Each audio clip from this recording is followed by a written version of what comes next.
Welcome back to Mountain Connections. We are focusing on education today, and we are honored to have Superintendent Dr. Jill Gildea here in studio with us. She's going to update us on the school year. So far, the quarter is ending this week. How are things going, Dr. Jill Gildea? Excellent. Thank you so much for asking. It's a great launch to an amazing school year. I cannot believe we're looking at the graduating class of 2020.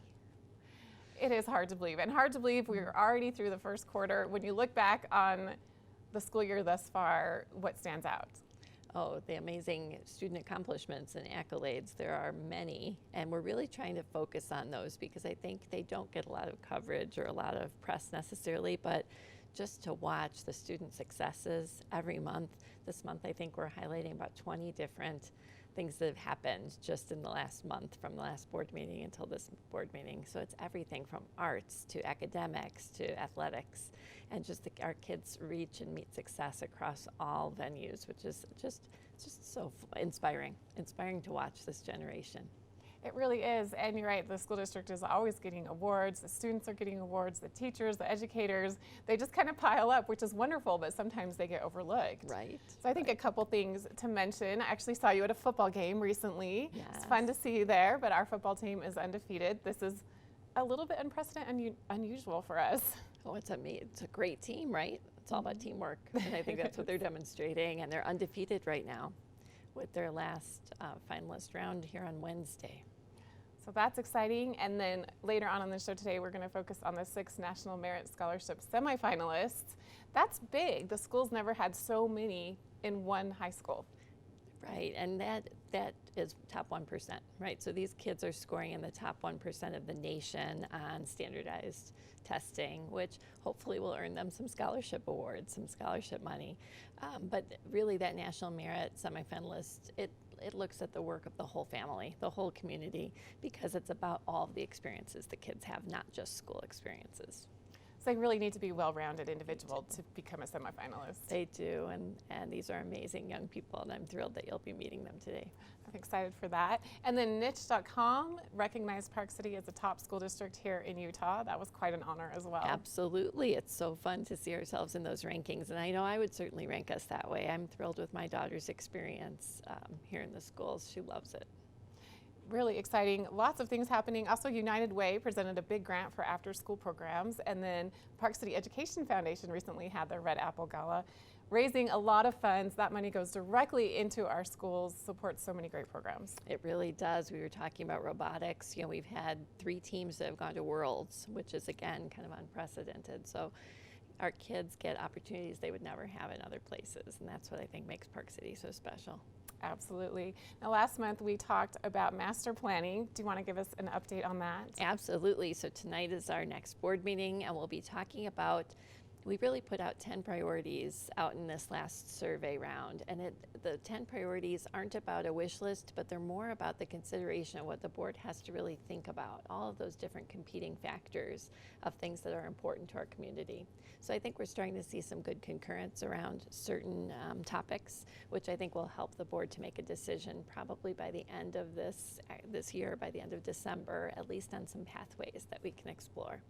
And then implementation over the next 5 to 10 years will be, that next stage. But it's really an exciting time to talk about the future of learning. When you spent your first year here, a lot of it with the students, of course, but also learning about the community and the needs and the wants, and really developing a great master plan so you can recommend these things to the board and move on, keeping everything in mind, the priorities of the community, what the kids need. So it's things like changing middle school and elementary school, potentially putting 9th grade in the high school, all these different issues that are really essential for learning here in Park City. Exactly, and our thought is all about the learner experience. So what does the learner experience from the time they walk into us at preschool age all the way through that 12th grade walking across the stage, and how can we make that and support and scaffold that in the very best ways and challenge kids in the very best ways so that they can achieve all of their goals. I'm always impressed that the school district is so open to hearing from the community, hearing from the parents, sending out surveys. They want to hear our ideas, and that's can be a bit intimidating, I'm sure, for a school district. Do you want to really hear what everyone thinks? But at the same time, you take that seriously. We do, and it helps to inform each and every decision along the way. So once the board does talk about these different pathways and grade alignment, as you mentioned, and all these other decisions, there will be different pathways that can be taken in a lot of decisions even after that. So we examined, there were 4 options to kind of start. Any one of those pathways then take about 70 to 80 more decisions afterward. So it's really taking that time, that time thinking about being fiscally responsible, but also thinking about that planning horizon of that next generation of learner.